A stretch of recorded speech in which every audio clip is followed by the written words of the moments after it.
Hi, my name is Brendan Goldman, and it is my privilege to welcome you all to the first speaker in the series Arabian Judaism and Jews of Arab lands, our ongoing series at the University of Washington. My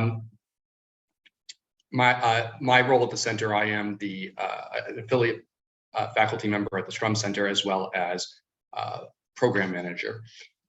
This event is made possible by the generous support of the community of donors to the Strum Center. Many of you are, in fact, among us in the audience today. And on behalf of all of us, thank you for your generosity. We are particularly grateful to the Jewish Federation of Greater Seattle, who awarded us with an ignition grant to make this event possible.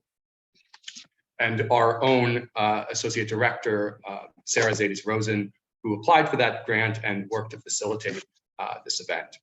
Today's talk would also not be possible without a group of professionals at the Strum Center who work every day to bring quality, thought-provoking academic programming to new audiences. I'm privileged to work with these professionals, including Sarah Zaides-Rosen, Kara Schoonmaker, Grace D, and our newest addition, Jenny McCullum.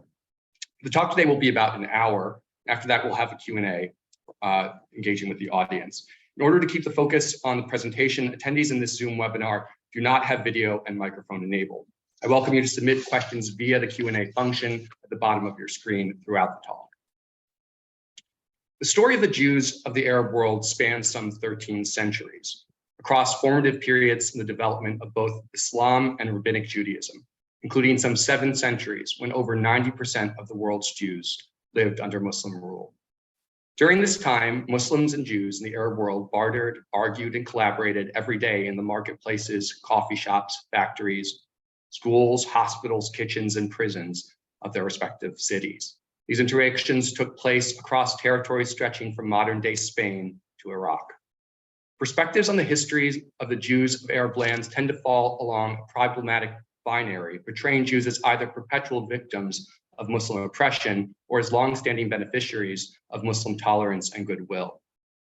Both narratives grossly oversimplify a complex reality. This series seeks to transcend that binary by publicizing talks from leading young scholars of the field whose cutting-edge research teases out the ways Jews and Muslims flourished and foundered, fought and collaborated from the age of the Prophet Muhammad to the middle of the 20th century. These talks will not provide as such an overview of that entire history. Rather, each speaker will tell you about the particular world that they research, one small story in the rich history of Jewish life in the Arab world. It is our privilege to be able to begin this series with one of UW's own faculty as our opening speaker. Professor Hamza Zafer today will talk about Jewish-Muslim relations at the birth of Islam. Later speakers will take us to the greatest city of the medieval world, Baghdad, and its caliphal court, onto the streets of French Algeria and the coffee shops of post-World War II Egypt. With that, it is my privilege to introduce Professor Zafer. Hamza Zafer is Associate Professor of Middle Eastern Languages and Cultures at the University of Washington.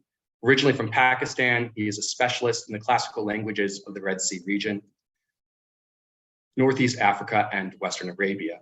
His book, Ecumenical Community, which was published by Brill in 2020, is a literary historical study of the Quranic term ummah, community. His current research focuses on the translation and intra-religious polemic in medieval Ethiopia and Yemen. Please join me in welcoming Professor Zafer. Thank you very much, Brendan. I'll take it over. I'm going to share my screen over here. Welcome everyone to this session, the first in this webinar series. Let me see now if I can share my screen.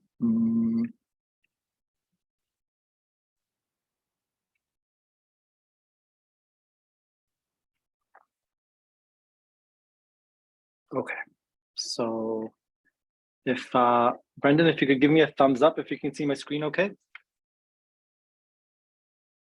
Great, and you can hear me all right also? Great, thank you. Thank you very much. Welcome everyone to the first of the webinar series. I'd like to start just by thanking the Strum Center for putting together this series of lectures. I'd like to thank Sarah Zaides-Rosen and Grace for helping set it up, and Brendan Goldman, of course, and also our new director, Mika Huvia, for pushing this through. I'm very excited to be with all of you today. The topic that I will be talking about is Arabian Judaism and early Islam. At least this is the time period I'll be focusing on. When I was thinking about what I'd like to focus on today, while I have all of you, as I understand it, some of you have taken this, are going to take the whole series. So instead of giving you a very broad overview, I thought it might be more interesting for me to spend this time, for those of you who've maybe been out of college for a long time, to kind of do a college course, do a college class, which is talk about a specific question in a specific time. And hopefully that focus can be the basis for more general knowledge. And if you have any questions, you can ask in the Q&A section at the end. So what I'll focus on for my talk today is not just a broad history of Arabian Judaism at the time of the early Muslims, but specifically how Arabian Jews and Arabian Judaism is portrayed in early Muslim writings. That's something that interests me in particular. Today, I'll be sharing with you various accounts about a woman named Safiya bint Huyay, who died in the late 7th century. Safiya was one of the Prophet Muhammad's wives, and according to Islamic tradition, a Jewish woman. So I'm looking at these accounts that portray Safiya in relation to the Prophet. Just to set the stage, the question that I will be asking over the course of this talk is a historiographical question. By historiographical, I mean, I'm interested not just in history, I'm also interested in learning about the history of history. How do we know about figures like Safiya and her community through the sources that we have? Specifically, I'll be asking, are early Muslim portrayals of Arabian Jews, figures like Safiya, reliable as sources for the history of Arabian Judaism? Are accounts about figures such as Safiya useful as historical evidence for the Jewish context of the Quran? Now, I study the Red Sea region and I study the texts of the Red Sea region in Arabia and the Horn of Africa. And Judaism is an important part of this story, an important part of the intellectual history of this region. But as I hope today's talk will elucidate, looking for sources and using the sources is actually a little more complex, is a little more complicated. And I hope that I'm able to explain to you where the complications are in the talk today. So let's see. Before we go any further, I'm just going to spend a few minutes giving you a very broad framework within which we can understand this question. The first thing to understand is the Jewish context of the Quran. The Quran is a text historically that belongs to the middle of the 7th century, the middle of the 7th century, so the 600s. It belongs to Western Arabia. We know this in part because of the linguistic tags within the text of the Quran itself, which situate it in this part, in the Western Arabian part of the world. I don't know if you can actually see my cursor, maybe you can, but I'm pointing to the area of Mecca and Taif. Now, within this context of the Quran reflects the historical life of the early Muslim community, the followers of the historical Prophet Muhammad. Within the historical world of this community, there were several Jewish communities present, different types of Jewish communities present. So when we think about the Jewish context of the Quran, we're perhaps thinking actually of Jewish contexts, several different types of contexts that were part of this kind of constellation of communities at the time of the Prophet Muhammad.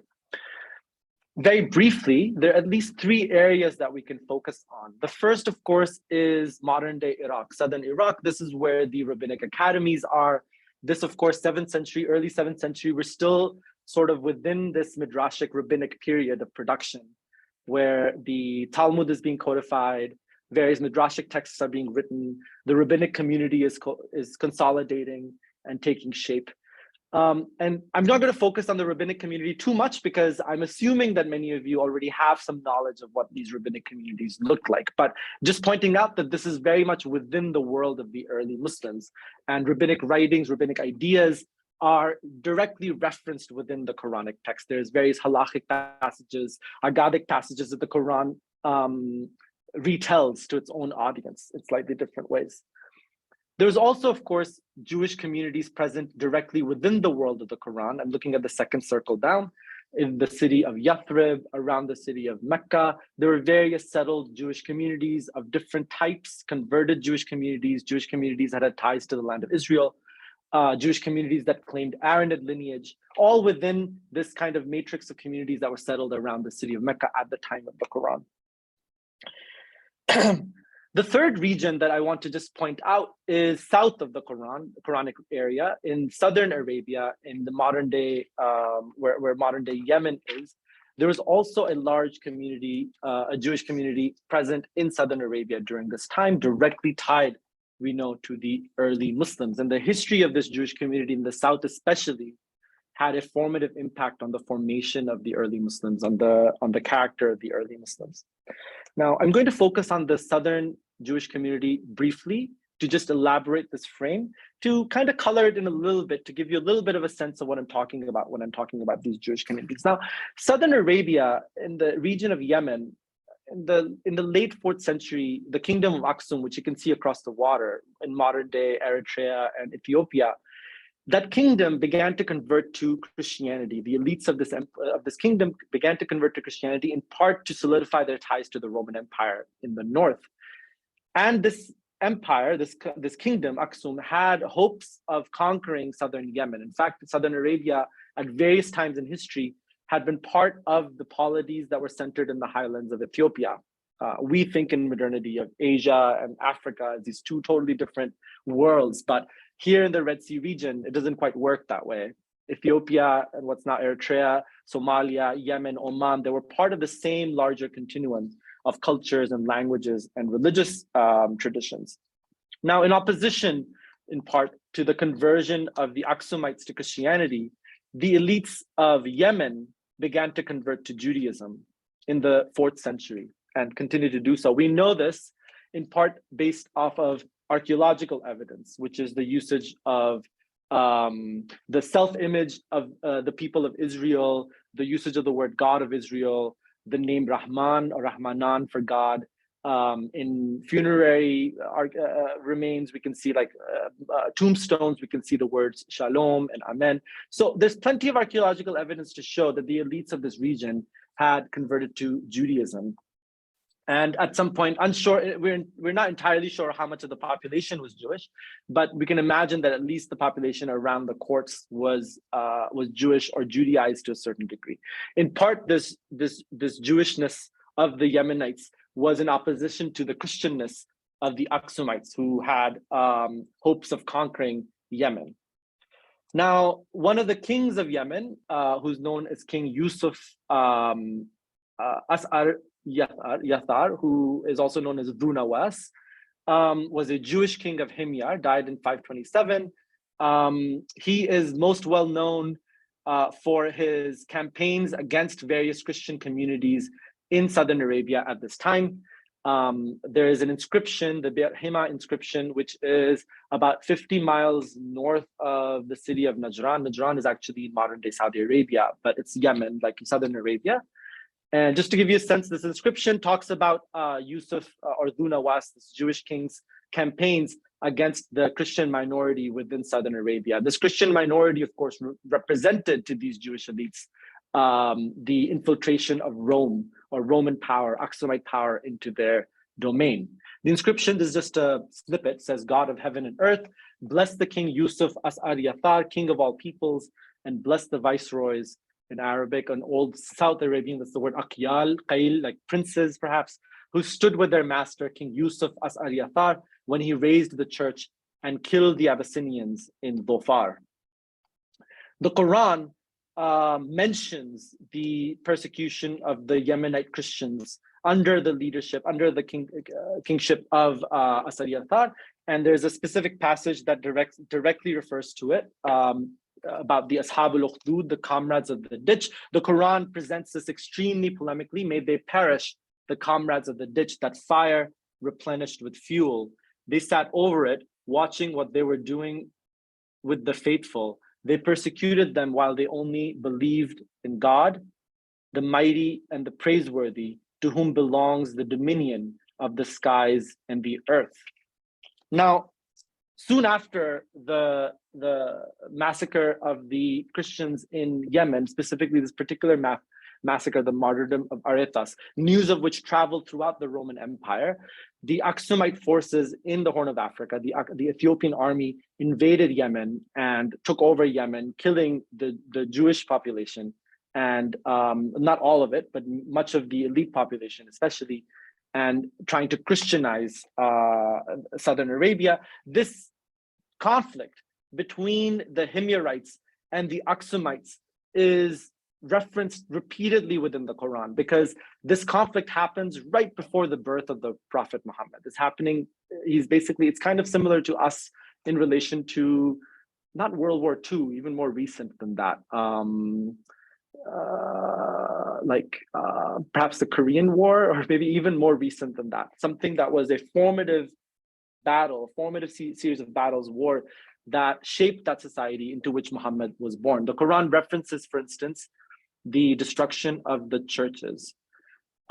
Here's a very typical Quranic passage, extremely polemical towards the other scriptural communities, but here it's talking about this conflict between the Aksumites and the Himyarites, portraying it, of course, in religious terms, where we have to remember that at this time in the 7th century and the 6th century, Jewishness and Christianness was also implicated with political, it had strong political meanings in that world.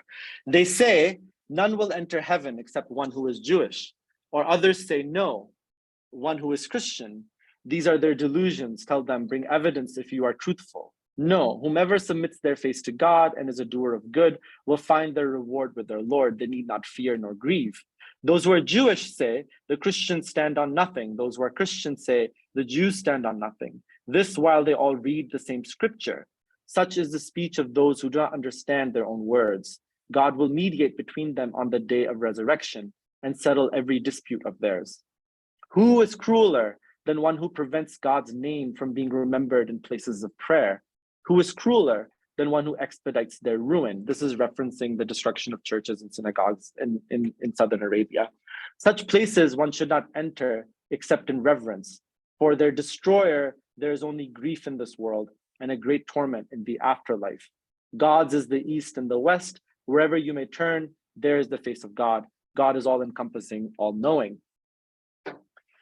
I'm showing this to just situate you within the world of the Quran and explain a little bit about how Arabian Jewish communities were part of this world. Now, it's very important when we're reading this, I tell my undergrads, like when you're reading a passage like this, not to superimpose our ideas of Jewishness and Christianness onto these passages, because it's talking about the Himyarite Aksumite war, but it's using this vocabulary, and it's important to understand historically why it's presenting Christianity and Judaism in this polemical manner. It's part of the strategy of the Quran, which is to form what's called in the Quran a Millat Ibrahim, a nation of Abraham, which is able to subsume within it these previous scriptural communities, not efface them, not change them, but to absorb them into it.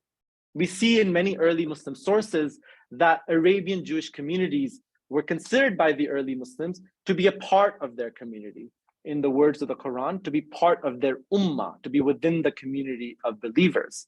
A very important piece of evidence for this is what's called the Ummah Pact, or the Constitution of Medina, which is a agreement between the Prophet Muhammad and various communities settled within the city of Yathrib in Western Arabia. It's a remarkable document, and it's a very early document. Linguistically, it reflects the language of the Quran. So most historians agree that it is an early document. It's something that belongs to the period of the Quran. But for our purposes today, all I wanted to point out was that within this document, the Jewish communities are considered to be part of the Muslim community. It's hard for us to imagine that, of course, in modernity, what that would look like or what that would mean. But essentially, the Quranic community imagines itself as this kind of supra-sectarian body that's able to absorb various other religious traditions within it. The clauses I'm just going to point out here briefly. The first one is about Muhammad's settling of disagreements. Whatever be your disagreement over any matter, refer them to God and to Muhammad. The Jews are to spend along with the believers, spend meaning in welfare, spending in community distribution, redistribution, as long as they're at war. The Jews are one ummah with the believers, are one community with the believers. The Jews have their law, and the submitters, these are the non-Jewish followers of the Prophet, have their law. The same applies to their clients as themselves. And another clause, God is the guarantor over those who uphold this writing. Incumbent upon the Jews is their spending, and upon the submitters theirs. Both groups are to aid each other against the one who wars against the people of this document. The people of this document is the Muslim Ummah, is the community, and there shall be sincere advice and counsel between them. This attitude towards the Jewish community is reflected also within the text of the Quran. Two verses I just wanted to point out, which are examples of Quranic ecumenism. In a sense, the Quran is imagining an ummah, a community that has within it various types of smaller ummahs or communities that have different customs or different laws, as the Ummah Pact says. These two verses, as an example, we have ordained a different rite for every ummah among you, whereby each group remembers God's name upon what we have provisioned to them for sacrifice in herds of livestock. Your God is one God, so surrender to him altogether. Or another passage, for each group among you, we have made a different custom and norm. Had God willed, he would have made you an undifferentiated ummah, homogeneous ummah, but he tests you in what he gives you, so compete instead in welfare. Your return is to God altogether, and he will inform you concerning your differences. So all that was just a framing to tell you basically that there were different types of Jewish communities present in the world of the Quran. We know this not just based on textual evidence, but also importantly on archaeological evidence. And we also know that the boundaries of the early Muslim community were in some ways amorphous, were different than the boundaries of the modern Muslim community, such that various Jewish communities were considered part of the Ummah, were considered part of the body of believers. This is important, of course, because we're talking about Safiya, who is one such individual, who is both simultaneously Jewish and a member of the Ummah, at least in the ways that the early tradition portrays her, which drew me to that figure to begin with. Going back to my question, just so everybody feels resituated, the question that I'm currently interested in my own research, that I'm trying to piece together, and I'm going to show you how I'm trying to piece it together or where my blocks are, maybe one of you can suggest answers, is are early Muslim portrayals of Arabian Jews useful as historical evidence for Arabian Judaism in the world of the Quran? Now, the archaeological evidence, of course, is useful because it's archaeological evidence, we can date it. But when you're dealing with historical sources, textual sources, portrayals, narratives, it requires a little more critical thinking. It requires a next level of inquiry to see whether or not these sources are reliable or useful for the question that I'm asking, which is about the world of the Quran, about the 7th century world. Specifically, again, the accounts I'm looking at are the accounts of Safiya, just reminding everyone. One thing to keep in mind as we move forward now is why are textual sources not just simple sources where you can just pick up a text and just use it as like a history book to figure out what was happening earlier? In part, this is because of what is called the Arab conquests or the Qurayshi restoration. Very simply, the world of the Quran is the early 7th century and it's Western Arabia. It is a world that is extremely diverse, has all of these different populations within it, all of these different polities, various monotheistic scriptural communities, various cultic civic communities, all mixed together. This is the world of the Quran in the 7th century, linguistically diverse, ethnically diverse. And then you get what is called the Arab conquests, where all of these various communities are united together under a new kind of model of solidarity and cohesion, in part expressed through the Quranic concept of ummah, but you also get new concepts emerging like jama'ah and other concepts. But the Arab conquests or the Islamic expansion completely transforms, replaces the world of the Quran. The world of the Quran is not the world of the Arab conquests. The Quran belongs to the period before the Arab conquests, a period of rapid change that will entirely transform the Near East, in fact, a much larger section than just the Near East. So this is the world of the Sirah, which is the literature, the textual sources in which Safiya appears. So just to go back to the earlier thing, here's the Quran. I showed you some passages of the Quran. Then the Arab conquests in the mid 7th and early 8th centuries. And then you get the burgeoning of what's called Sira literature. Sira literature basically are histories of the Quran, the earliest histories of the Quran. They're very close to the Quran in time, but the Quran and Sira have this very important transition or movement between them, which is the Arab conquest. This huge transformation occurred between the production of these two texts. The Quran has no reference to the Arab conquest, whereas the Sira literature is entirely formed under the Arab conquest, entirely produced by the Arab conquest, which are the birth of the Islamic Empire.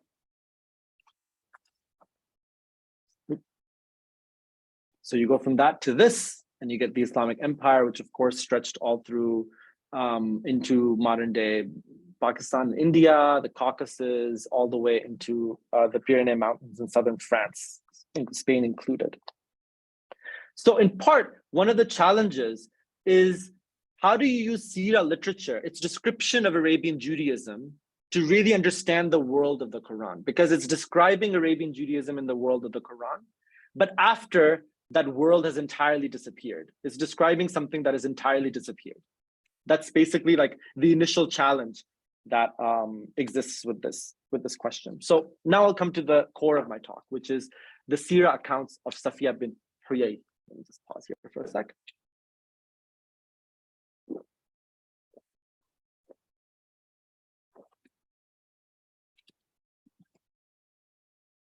So, excuse me.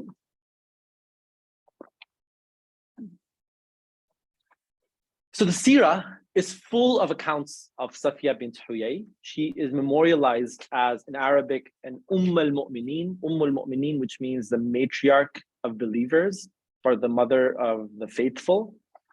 She is one of the Prophet Muhammad's wives.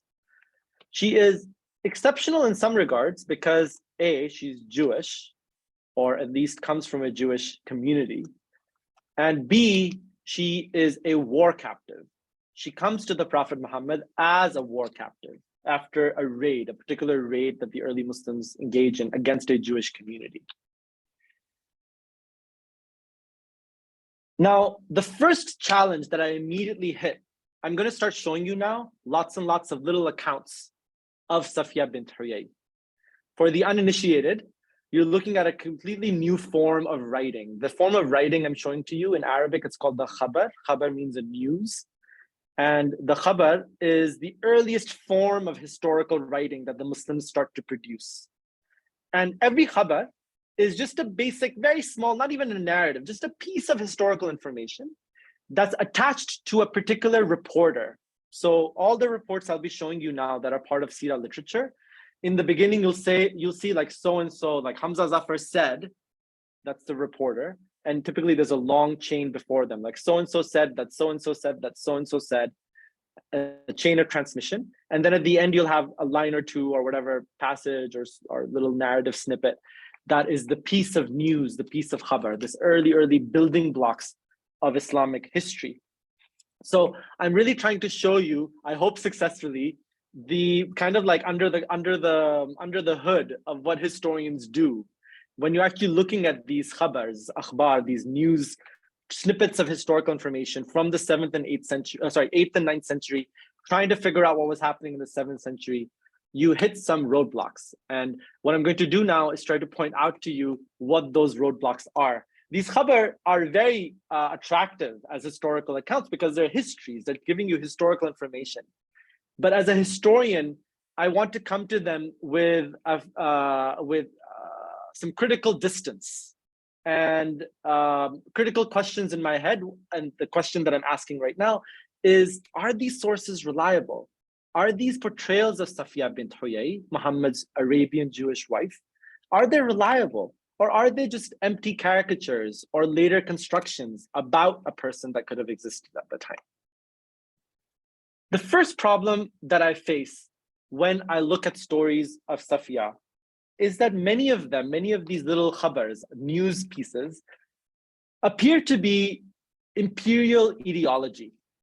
So fancy word, but simple meaning, imperial pertaining to the empire. Ideology are stories or writings or language pertaining to the beginnings of things.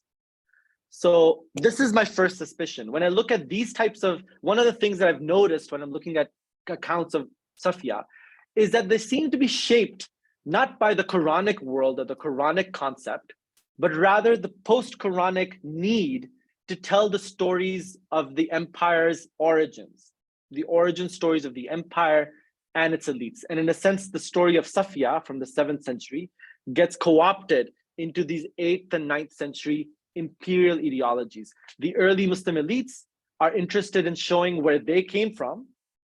And in order to do that, they are finding historical legitimation for where they came from. They're telling stories about where their empire originated or began, or how various elite customs and imperial customs and traditions and systems developed or originated. Safiya's stories or accounts, several accounts of Safiya, I would put a little cross next to, because I'm a little suspicious of them, because they seem to be doing some other work. The work that they're doing is not accounting for Arabian Jews at the time of the Quran, but rather trying to explain an imperial ideology. The examples I've given you are these, 2 examples just to give you a sense of what I mean. For instance, the first khabar that I'm showing you, Sinan, a female reporter of Aslam, said, when God's emissary raided Khaybar, this was a Jewish city, when God's emissary, that's Muhammad, raided Khaybar, and God gave their properties to him as raiding spoils, Safiya and her paternal cousin were taken captive from Al-Qamus, this was a fortress. And he, Muhammad, ordered Bilal, this was one of his Ethiopian followers, to take them to his ride, meaning that he chose them. For God's emissary had the chiefly share of every spoil, and Safiya was among that which he chose on the day of Khaybar. This idea of the chiefly spoil, like in this story, it's portraying Safiya as part of Muhammad's chiefly spoil. This was an institution, an imperial institution, where the empire, the caliphate, had the chiefly share of every spoil. And what the store of every spoil meaning, like whatever is brought back from the raids or the expansionist military activity. And over here in the story, it's trying to give a precursor, an origin story for that tradition by saying that, oh, the Prophet Muhammad actually behaved in this way or acted in this way, or this institution is not an imperial institution, it's actually from the period of the Quran, and it's from the period of the Prophet's life. And here Safiya is being used as an example of that. Another one, Muhammad bin Ka'b said, this is about Rayhana, another one of the Prophet Muhammad's Jewish companions. Rayhana, she was among that which God restored to the Prophet. She was a beautiful and elegant woman. When her husband was killed, she fell into captivity and was the chiefly share of God's emissary on the day of Banu Qurayza. Whenever it says day of, it just means the raid of. The Banu Qurayza was a Jewish community, Khaybar was a Jewish city. And so it's portraying these women as war captives, but more importantly, as being chosen by the Prophet because he had the chiefly share. The Prophet, for the early Muslims, a century and a half later, represented the preeminent symbol of the state. He was the state. He represented the origins of the caliphate. So though this is a story about the Prophet, it's actually an imperial ideology. It's telling you more about the customs of the early Muslim elites. Now, this idea of being restored to the Prophet, this report is using a Quranic term to try to connect two things.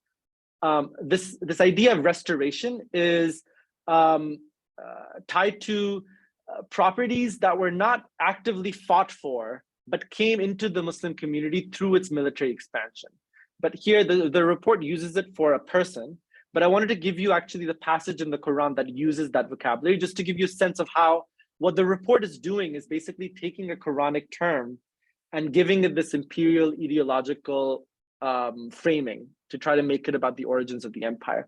The verse in the Quran is about how if the Muslim community acquires property without fighting or without business, that property, if it just comes to the Muslim community, like oil beneath their feet, like, beneath the ground coming out, like an oil well, that's called restored property, fay in Arabic, or afat over here in this verse.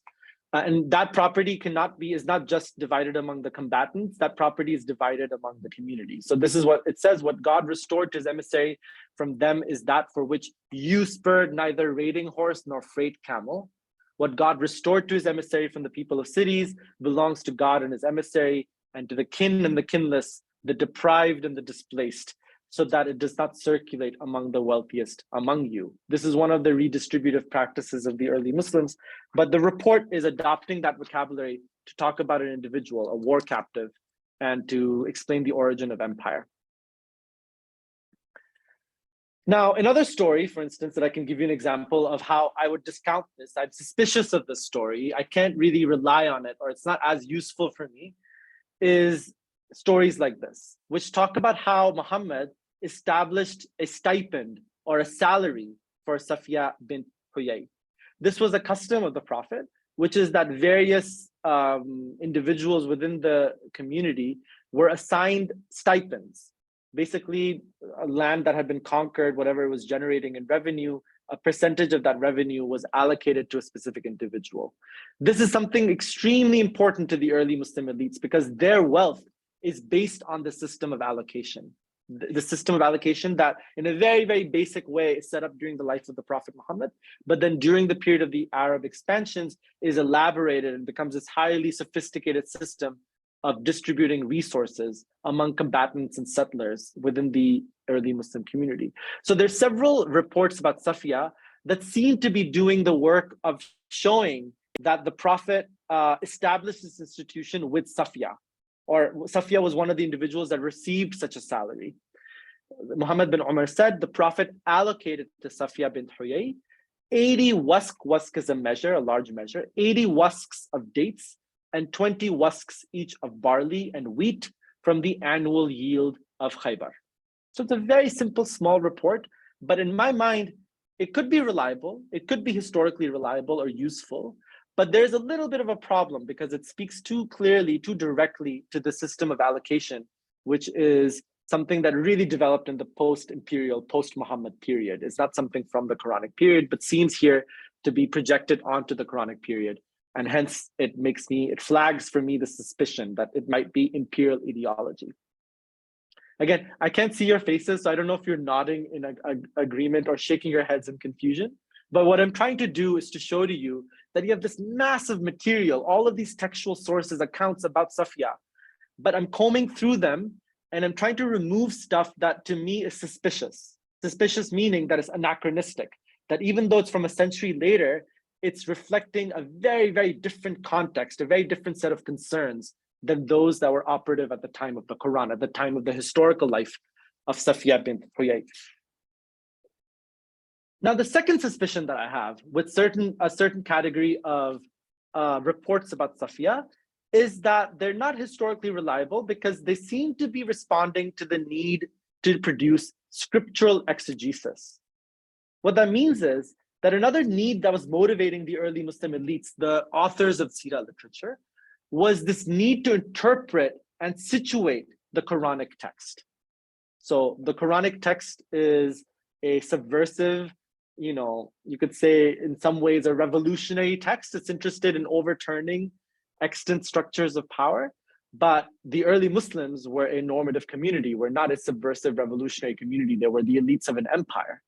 So for this early Muslim community, there was a great need to interpret and situate the text, to essentially defang the text as a revolutionary text and make it a scripture that is interpreted through a process of what's called exegesis, interpretation, various forms of interpretation. One form of interpretation that's very early is narrative interpretation, which is you interpret the Quran by taking a piece of the Quran and placing it within a narrative, within a story from the life of the Prophet, hence delineating what that verse could possibly mean. This is a very powerful way of interpreting the text. So there's lots of material on Safiya, which to me appears not to be necessarily historically reliable for the 7th century, but rather responding to the need to interpret the Quran from the 8th and the 9th centuries. And hence I'm suspicious of this material. Here's an example. Zafer bin Mahmud said, when Safiya entered upon the Prophet, he said to her, your father remained the most severe among the Jews in his enmity towards me until God killed him. She said, God's emissary, God says in his book, no carrier will bear another's burden, or will bear the burden of another. So here in this report, the report presents Safiya as an interpreter of the Quran. In fact, she's interpreting the Quran for the education of the Prophet. she's saying, the Prophet is saying to her, when she comes upon the Prophet in a sense it's implying afraid of Safiya, because her father, who was the chief of the tribe that she belonged to, she's portrayed as a princess, as somebody who belonged to the chiefly clan, was one of the adversaries of the Prophet Muhammad. In fact, her husband is also one of the adversaries of the Prophet Muhammad. And there's several reports about how when she comes to the Prophet Muhammad initially, she has a bruised face, she has a bruised eye. And the Prophet asks her why her face is bruised. And she says that she expressed solidarity with the Prophet while the war, the battle, the raid was happening. And her husband punched her, struck her. And she still has the marks of that. So her husband and her father are portrayed in the Sirah literature as some of these big adversaries of the Prophet. And here Safiya is saying to the Prophet, a Quranic verse, no carrier will bear another's burden, meaning that your father's sin, your father's transgression does not transmit down to you. This is a very important Quranic belief, of course, which is that merit and demerit, goodness and evil, do not travel down lineage. So there's no patrimonial merit in a sense, or demerit. So for instance, if you think about the Christian concept of original sin, that Eve's transgression or Adam's transgression travels down the generations, the Quran is anti-patrimonial, doesn't opposes that viewpoint. And this type of language is opposing that viewpoint. No carrier will bear another's burden. No human will carry Adam's burden, essentially. So I've given you also the verse from the Quran that Safiya is citing over here. O humanity, you are in need of God while God is free of need and worthy of praise. If he wishes, he will replace you and bring forth an entirely new creation. No carrier of burden will bear another's burden, even if the other called upon it to carry some of its weight, to carry some of its load, it will not carry, even if it was one of the closest relation. This is an image about the judgment of God, right? So even if your father or your son calls out to you to help them before the judgment of God, no soul will carry, no carrier burden will bear another's burdens. So for me, this type of report is suspicious because it's not really telling me much about the context of the Quran or the Arabian Jewish context of the Quran. What it's actually doing is scriptural exegesis. It's trying to place Quranic verses within a particular context.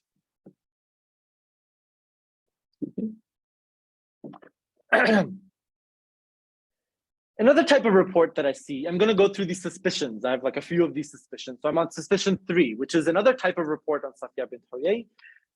Can be discounted or seems suspicious to me because it seems to be about genealogical rigidity, which is that among the early elites, among the early post-Quranic Muslim elites, there was a need to regularize and codify the Arabian tribal lineages. Earlier, when I talked about the allocation of stipends, these stipends were tied not to individuals, but to lineages. And so though the Quran has no genealogy in it, the Quran is profoundly anti-genealogical. The early Muslims were extremely genealogical in their idea of authority or in their idea of eligibility, especially for allocations. And so very early on, this vast literature emerges, is produced, which is genealogical, essentially solidifying, codifying, formalizing all the genealogies of all the tribes that were living within the Arabian Peninsula at the time of the Quran. This, of course, includes several Jewish tribes, including the tribe of Safiya bint Huyay. So you see several reports about her, which are essentially genealogical reports. They're just giving genealogies because it's part of this larger process that's happening at the time.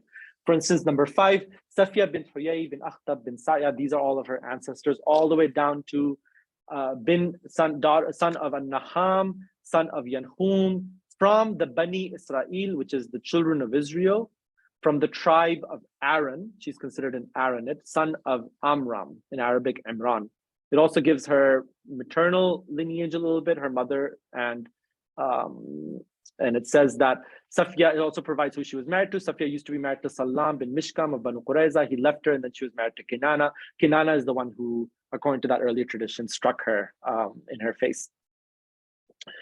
You also have a lot of reports which are emphasize the Jewish lineage of Safiya, or make a big deal about the Jewish lineage of Safiya, or the Aaronid lineage of Safiya. So number 6, for instance, Ibn Abi Aun said, Aisha is another wife of the Prophet Muhammad, the famous wife of the Prophet Muhammad, a very powerful woman after the death of the Prophet Muhammad. Aisha and Safiya insulted each other. And God's emissary said to Safiya, why did you not say to her, my father is Aaron and my uncle is Moses.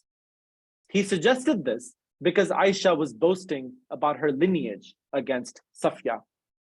So these kinds of reports, again, are part of this kind of genealogical legitimation that is interesting or interests the early Muslim elites. And though this might give us a little bit of information, maybe this means that, okay, perhaps there was a notion of being Aranid, or maybe there were certain tribes or communities that had a priestly self-image at the time of the Quran. It only can take us so far because I've put a little footnote or a little asterisk next to it, because it seems to be about genealogy more than anything else. Now, suspicion number 4. There are other reports about Safia. I'm sure some of you are feeling a little frustrated because all I'm telling you are things that I'm discounting, but this is really the process of narrativizing history, which is you have to look at a lot of material and ask critical questions. Now, there has to be material in these reports that I've shown you that is useful, but I'm starting in broad strokes, trying to narrow down sources that are more reliable. And then the ones that have questions, I'm setting to a side to come back to with more critical frameworks.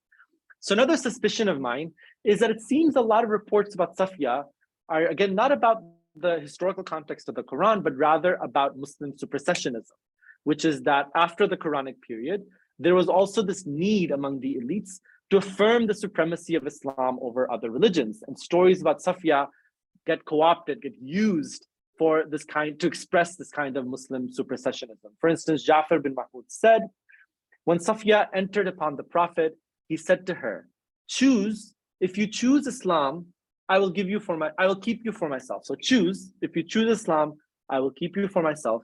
And if you choose Judaism, then I will free you, so you may join your people. She said, God's emissary, I loved Islam and believed it to be true before you invited me to it, and went to your mount. I have no more need for Judaism, for I have neither father nor brother in it. You offer me a choice between rejection and Islam.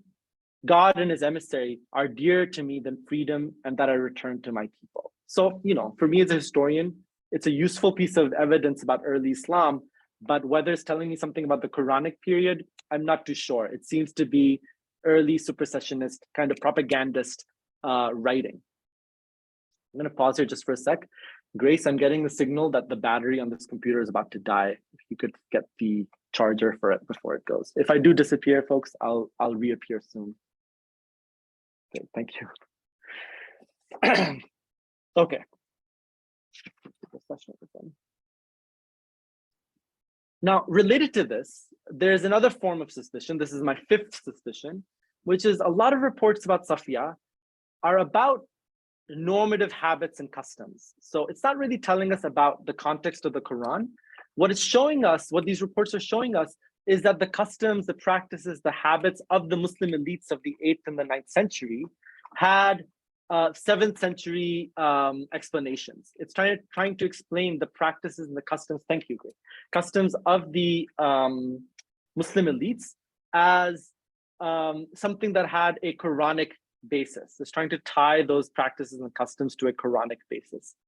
So this I call normative legitimation, meaning that, remember, the Quran is subversive, it's revolutionary, but in the post-Quranic period, there's a need to make it a normative text. And the early Muslim elites have certain habits and customs that they project onto the pre-imperial period, onto the Quranic period. This includes, for instance, over here, practices involving involving women, the marriage of women, the divorce of women, and the segregation of women. So, for instance, Anas bin Malik said, Safia bint Huyay fell into the share of Dahya of Qalb, and it was said to God's emissary, a beautiful captive woman has fallen into the share of Dahya of Qalb. By the way, one suspicion that I haven't mentioned here is also biblical exegesis. So this beautiful captive woman, this is, of course, reflecting the language of Deuteronomy, the beautiful woman among the captives. A beautiful captive woman has fallen into the share of Dahya of Qalb. So God's emissary purchased her for 7 camels and turned her over to Sulaym. This is a woman that was part of the early Muslim, a leader in the early community, so that she groom her, make her up as a bride, and pass her iddah with her. The iddah is this custom among the early Muslims. It's something that's Quranic, but develops in jurisprudence after the Quranic period, whereby when a husband dies or a woman is divorced, she has to wait a time period before she can marry again. That iddah is a time essentially to determine whether or not she is with child, whether or not she's pregnant. And if she is, then then the paternity of the child is known. This was an elite practice, and it's reflected in the story about Safiya. Similarly, another story is about Rayhana, who was this other wife of the Prophet Muhammad that was Jewish. It says, God's emissary freed Rayhana bin Zayd. When he freed her, she said, when I submitted, God's emissary emancipated me and married me. He paid me a dower of 12 and a half uqiyas as he paid to his women. He married me in the house of al-Mundar. This is another leader woman in the community. He allotted a share for me. This is that allocation, as he allotted for his women. And he had set up a screen for me, had the screen set up for me. This is the hijab, the practice among the elites of Arabia and the practice among the early elites, where elite women were screened from the general population, especially the wives of the Prophet Muhammad. A practice that, of course, exists. This elite practice exists among modern Muslim veiling practices as well.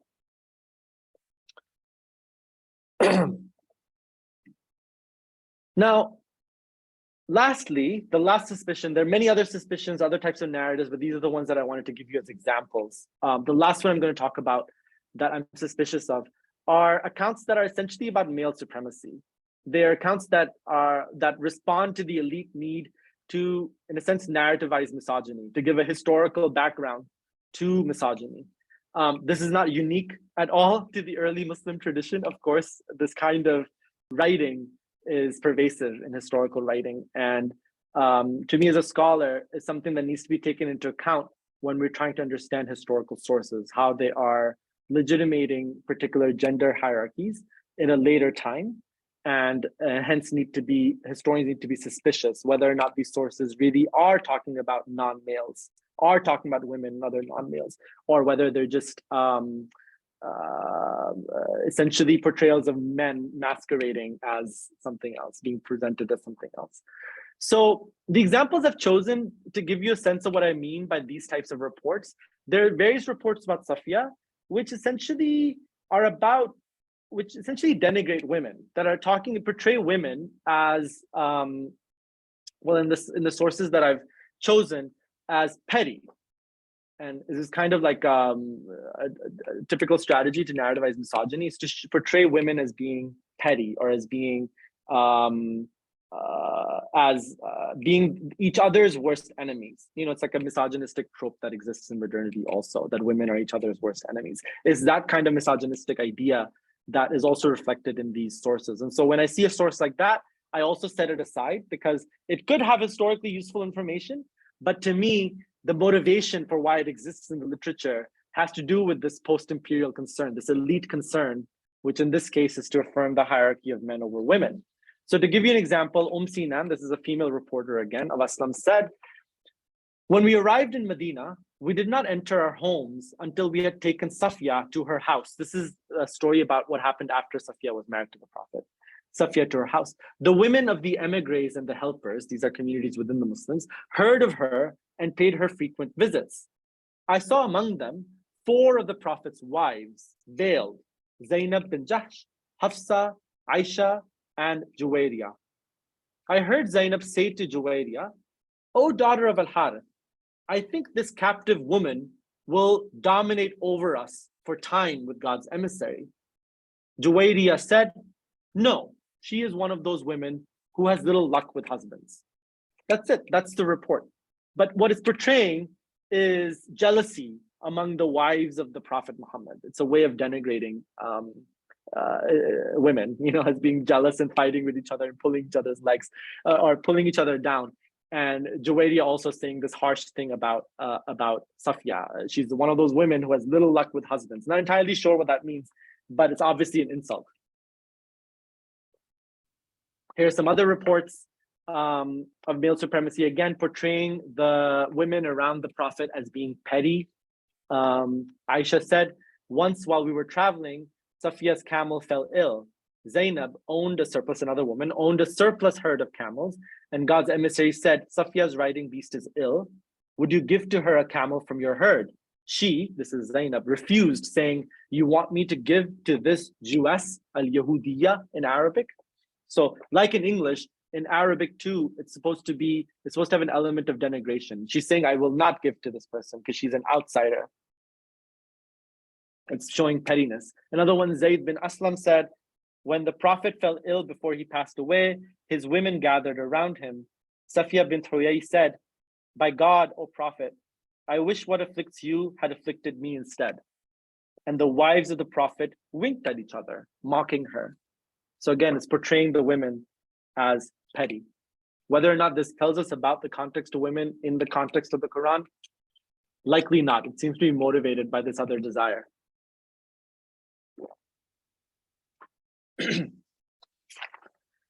So all this to say that to glean information about Arabian Judaism, there's lots archaeologically that you can glean, that you can bring into play when we're trying to construct the world of the Quran. But when dealing with textual sources, it requires more work. These sources are complex and they're the product of a particular history.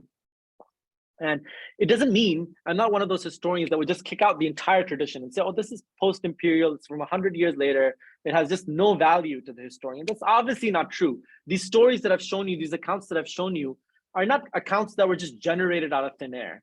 They're accounts or ideas or images that obviously came from the Quranic period, but were worked on, were reproduced, were co-opted, were retold, either intentionally or unintentionally, by a group that was an elite group at the helm of an empire in a way that legitimated them, that made sense to them, that became their history. It was about their customs, about their supersession, about their genealogy.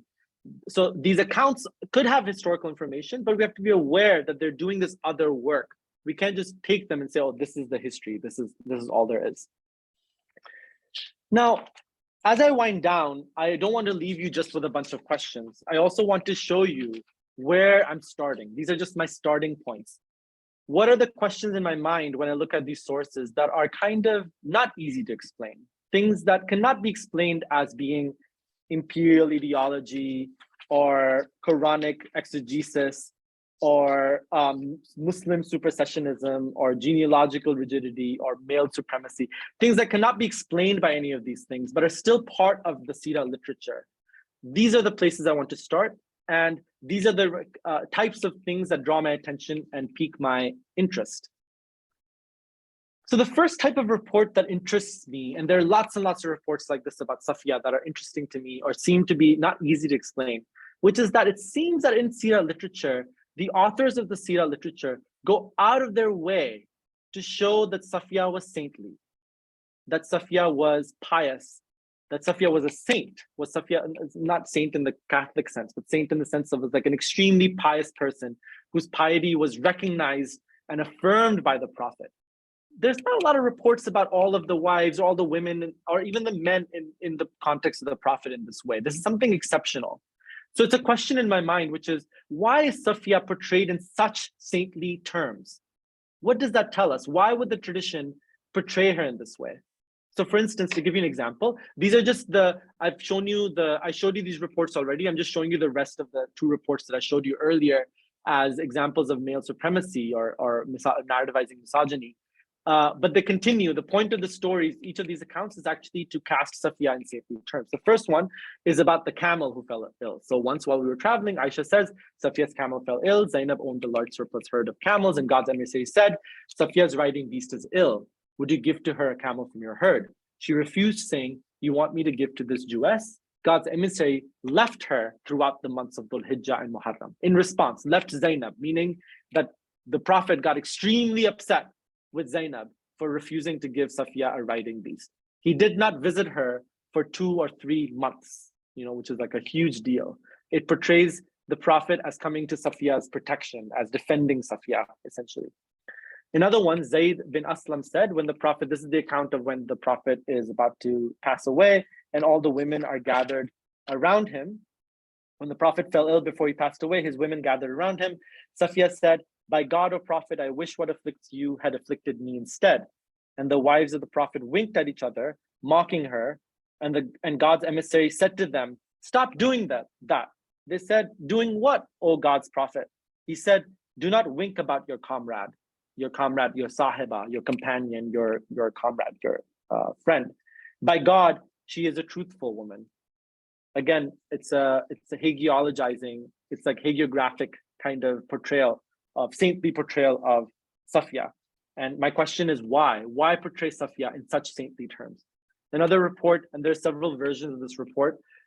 In many reports about Safiya, and this is not typical in the reports about other wives of the Prophet, but the reporters want to emphasize that there was physical contact between Safiya and the Prophet. The Prophet, of course, is a symbol of sacredness, sacrality, holiness. And so physical contact implies holiness, implies sacredness. And many reports try to present Safiya in this way, including the initial meeting between the Prophet and Safiya, where she has the bruise, and then he says to his companion, take her to my riding beast, and meaning that I'll take her home with me. It says, when the riding beast was brought to God's emissary to depart, God's emissary placed out his leg so Safiya could place her foot upon his thigh. A very unusual portrayal of a woman, where Muhammad is bending down and placing his leg out so that she can put her foot upon it. But she refused and placed her knee upon his thigh. So there's still physical contact, but in a sense, it also portrays her piety, her reverence for the Prophet. God's emissary sheltered her and placed her behind him. He placed his cloak, not cloak, cloak upon her back and her front and fastened it between her legs, meaning he protected her. And he carried her and placed her in the position of his women. So why memorialize Safiya in these ways, in these saintly ways? What does that tell us about the attitudes of the Quranic community? What is it trying to tell us? Another question that I have about these sources is that there are all these accounts about Safiya that really insist that Safiya was not a captive woman, that Safiya was not a concubine, in Arabic, mamalakat ayman, the ownership of the hand, of the right hand, but that Muhammad was a zawja, was a wife. Wife meaning that she had a contract with the Prophet, and that she had been paid a dowry for this contract.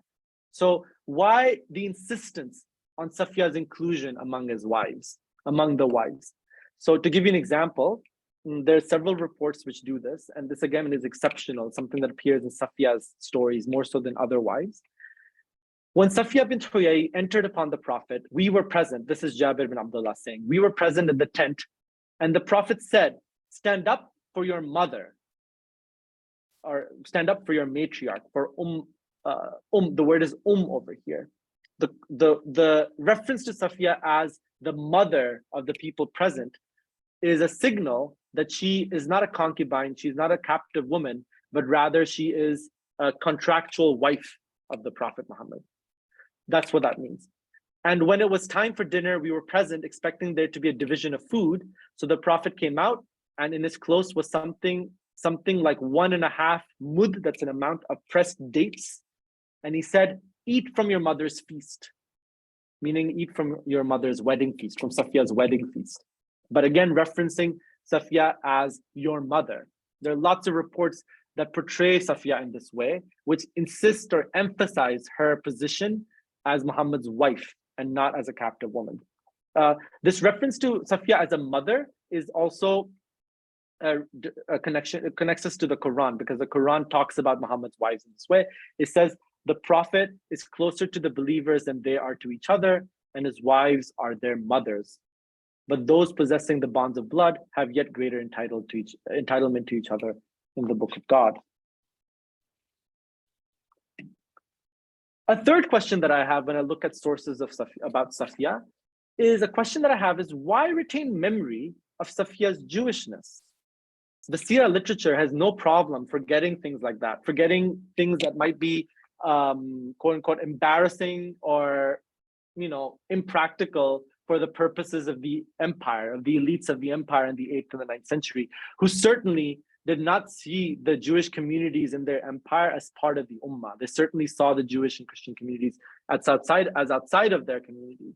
But in this context, why they could have scrubbed the memory of Safiya, as with the memory of a lot of other individuals, of anything that was embarrassing or anything that was not exactly explainable.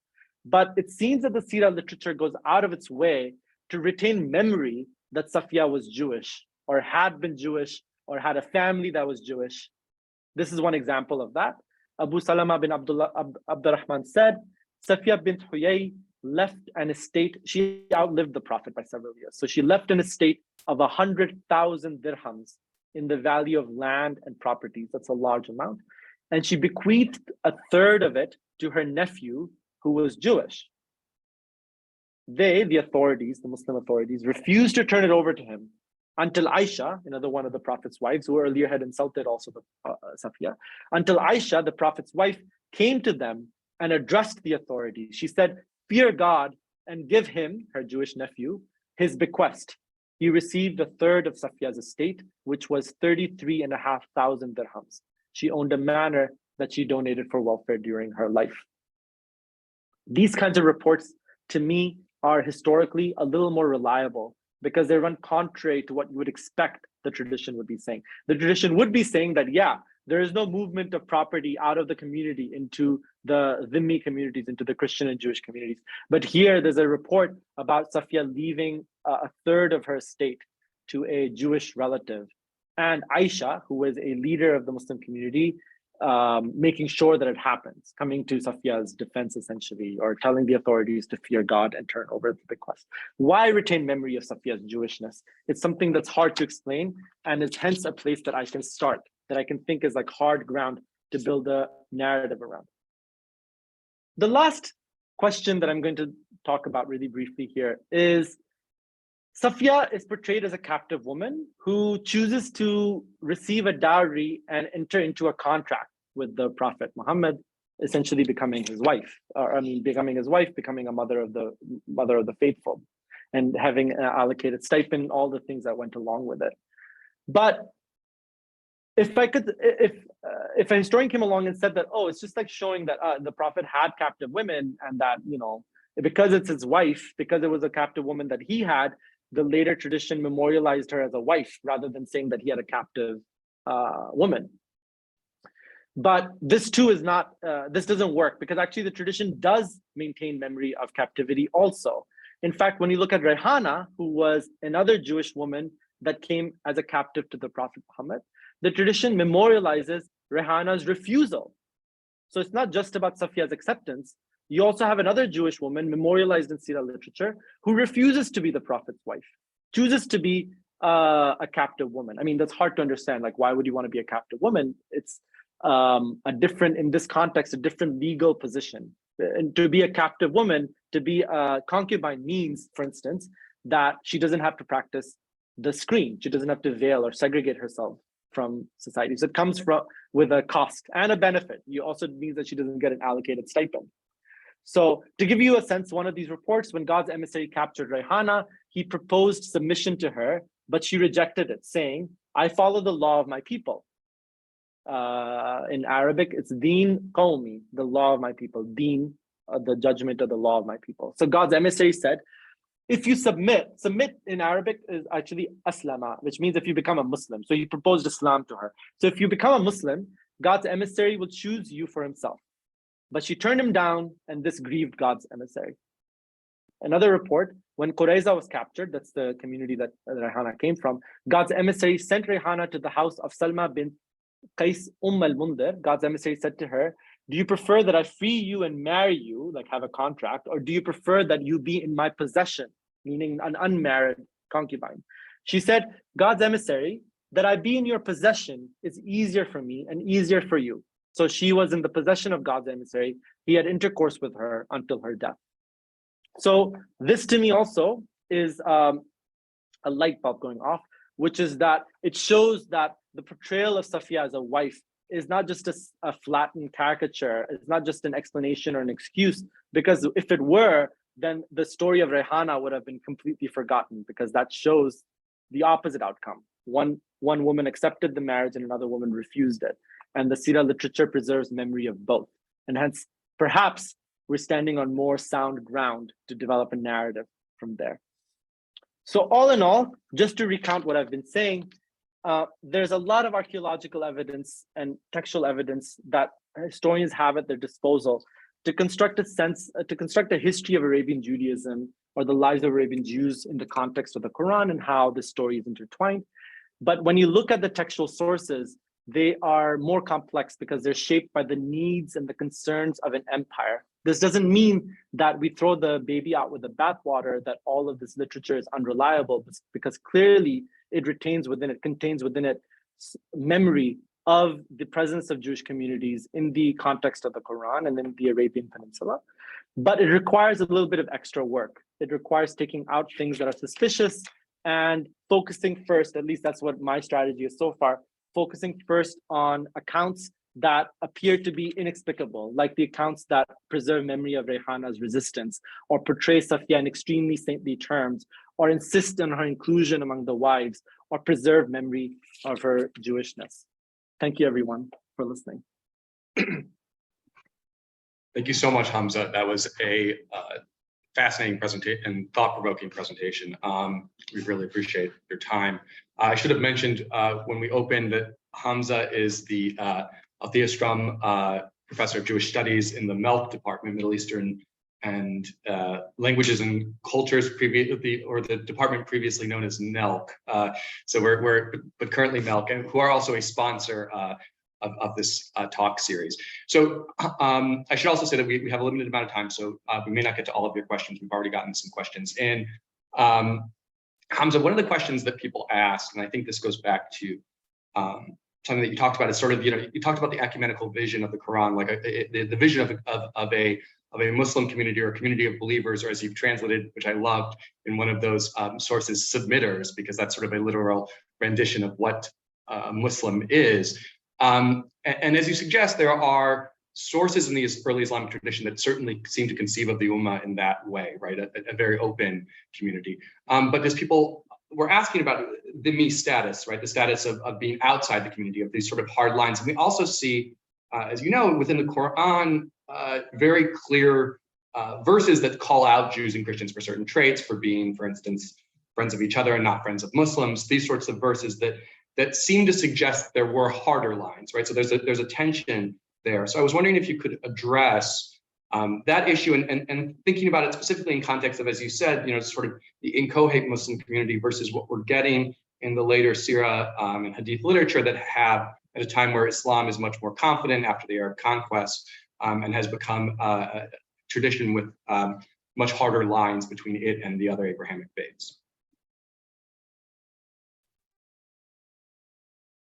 Hamza, you're muted. Thank you for that question, Brendan.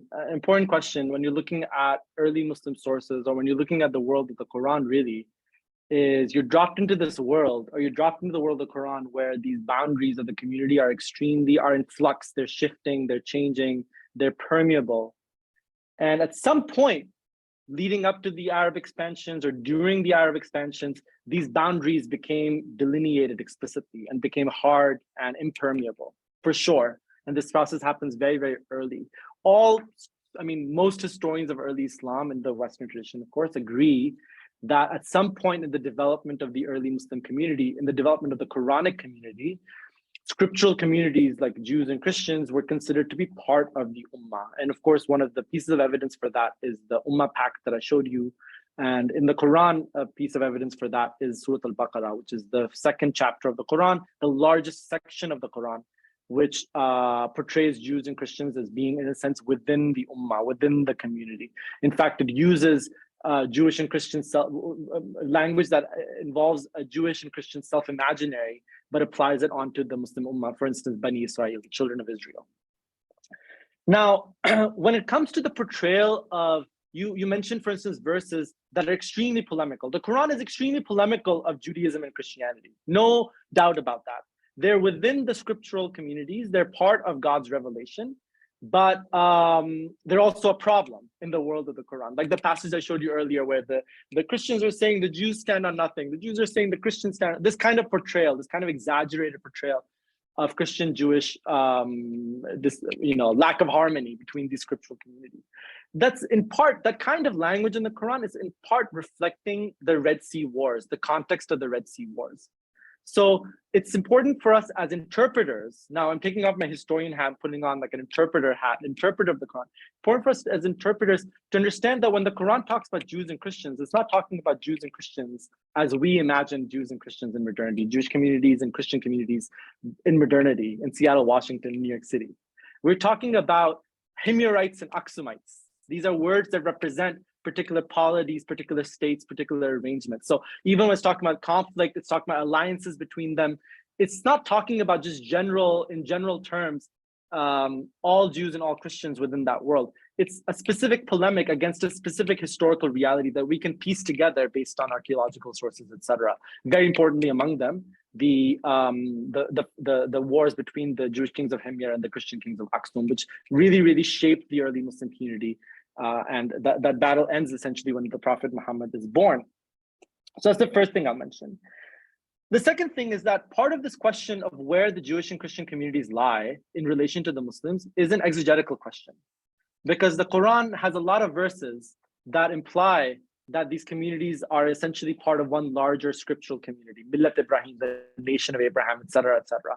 The Quran, of course, uses that kind of vocabulary, but then the Quran also has verses which say that, oh, be extremely distrustful because they're allies of each other, they have no good for you, etc., etc. So part of that arrangement or understanding is the interpretive tradition deciding that the verses that are in a sense anti-Jewish and anti-Christian came after the verses that are inclusive. But that's not something that's intrinsic to the text. It's an interpretive process that brings the Muslim community to that conclusion. It's an interpretive thing. So if you were to arrange them backwards, then you can also say, oh, initially it was a context of lack of harmony, and that the later verses are about cohesion and solidarity, if you were interpreting it differently. So it's also an interpretive question that has to do with the arrangement of the Quran itself. Thirdly, the notion of the ummah, this ecumenical community, this ecumenical supra-clan, supra-class, supra-customary community that has various scriptural communities within it, only existed for a very brief period of time. Maybe 5 to 7 years within the development of the Quranic community, the concept of the ummah was ascendant, meaning this concept of the ecumenical community was ascendant. This very brief period of time between these two battles that happened in Western Arabia, that's like the ummah period. So it's not that the concept of the ummah is throughout the Quran. It's only within this one section of the Quran. There's specific surahs of the Quran that use the word ummah in this way. After the Quranic period, or even at the tail end of the Quranic period, other types of communal concepts and self-imaginaries emerge that replace the concept of the ummah. No longer is it about the ecumenical community. Other types of notions of cohesion and solidarity emerge. The example I can just pull off the top of my head is the concept of jama'ah. So whereas the Quranic community is talking about the ecumenical community, the ummah, the early Muslims are not talking about the ecumenical inclusive community. They're talking about jama'ah, consensus, a community based on consensus, and all the tyranny that comes with it, of course. You know, if you're not part of the consensus, then you're in trouble. Whereas the ummah is not about just consensus, it's about inclusion. So other forms of communitarianism become dominant very early in the Islamic development. And of course, part of this is what you referenced at the beginning, which were the dhimmi laws or the jizya laws, the status of Jewish and Christian subjects as secondary or tertiary citizens within the Islamic empire. There's basis for this in the Quran, like the vocabulary in the Quran, but really those institutions take shape under the caliphate, under the caliphate of Omar specifically.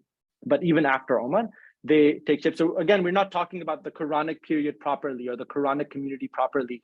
We're talking about a post-conquest reality where these religious communities are placed into a different type of hierarchy. Does that answer your question? That was fantastic. Thank you, Hamza. We have a lot of different kinds of questions here, but one I want to invite you to reflect on, just because I think one of the most thought-provoking aspects of this talk is how you thought through this problem through female figures specifically. And so I'm wondering how the sort of variable of gender, right, the fact that these are women, as you said quite well, you know, all the sort of power dynamics that are inherent in that statement in a pre-modern society, and specifically in the Arabian Peninsula at this period. How does that shed light on Jewish-Muslim relations, even if we're talking about in Baghdad, as you said, 100 years later, that we wouldn't see if we privileged male figures, male Jewish figures, because there are many male Jewish figures also who appear in the Sirah. So how does that lens of gender change the way that we see these relations? Thank you. I mean, that to me really goes to the heart of the question of power, which is like it's like the first basis of power, the first basis of hierarchy. I mean, it's not literally the first, but I'm just saying it's like the very basic form of hierarchy is a hierarchy of gender. And so to me, that has to be in the forefront of the historian's mind when looking at these sources. Of course, it's incredibly frustrating because when you're looking at pre-modern sources, they are overwhelming, I mean, entirely almost produced by men and for the consumption of men and are about men. So just in my own, this is my interpretive practice and my historiographical practice, which is that I'm drawn to the subaltern. I'm drawn to the thing that's outside of that elite context. And especially if we are to produce, now again, taking off my, not to confuse you again, taking off my historian hat, putting on the interpreter hat again, which is for modern Muslims, there's a question also, which is, can we produce from the Quran and from the early Muslim literature an emancipatory reading? Can these texts be used for or be deployed interpretively, convincingly for our emancipatory politics? Whatever that might be. It might be gender politics, it might be, it might be lots of different, but can it be adopted? So to answer that, first, we have to look at these sources and ask, like, do these sources contain any information about the subaltern, about the non-elites? And as I've shown you, it's actually a very complex question. And so one of the things I'm drawn to in the Sirah literature is not just reports about women. I want to find a report, I mean, let's just say non-men, right? It's not just a report about not men. I want to find a report that is about a not man, about a woman, and is reported by a woman, and memorializes an interaction between women. So it's kind of like the Bechdel test, like you can apply to Hollywood, which almost all Hollywood movies fail, which is that, is there any scene in this movie where a woman talks to another woman about something other than a man? So I'm using that to understand, I mean, I'm using that as a starting point for Sirah literature, which is like, okay, look through all this massive material. And the place I want to start, and this of course is my exegetical interest, which is to find a basis to produce an emancipatory reading. So the place for me to start is to look at sources about women, by women, and which involve an interaction between women. So now, for me, it's not about women, it's about the subaltern.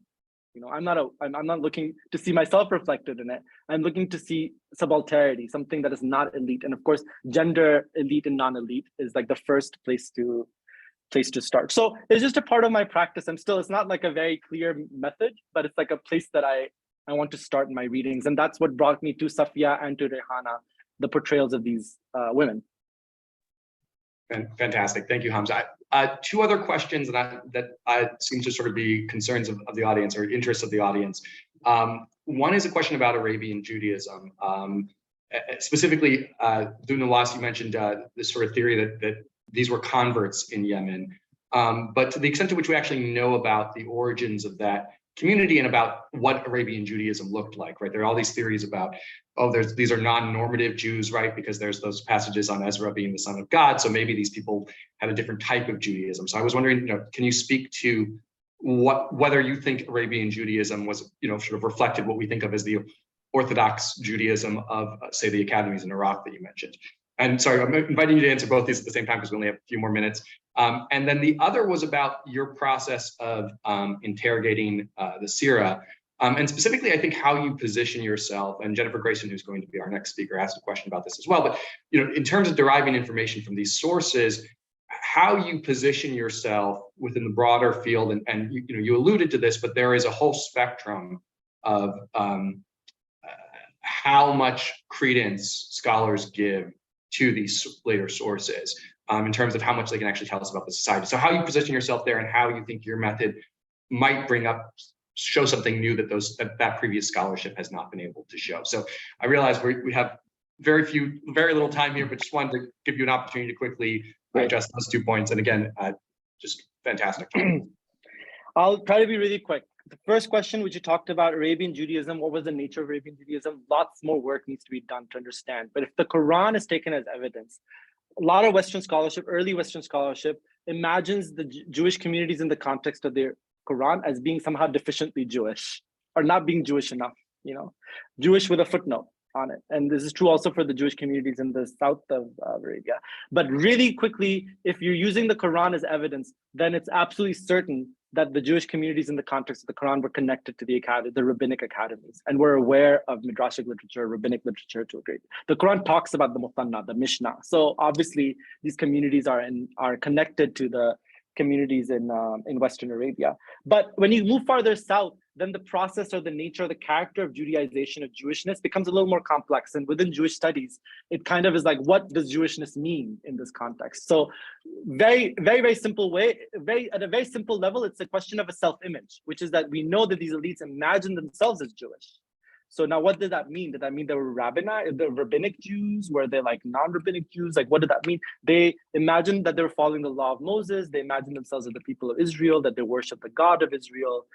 They practiced circumcision, they practiced dietary laws. So if that's enough, then they were Jewish in the way that we can recognize them as Jewish. But it's clearly a spectrum of communities that were tied to the academies, communities that were outside of the world, the circuit of the academies. And of course, when you get to the Horn of Africa, it becomes even more complex because there were Jewish communities in Ethiopia too. So where did they come from? And what did their Jewishness look like? So I haven't answered the question, but just leading in some direction. And the other question you asked was about the Sira.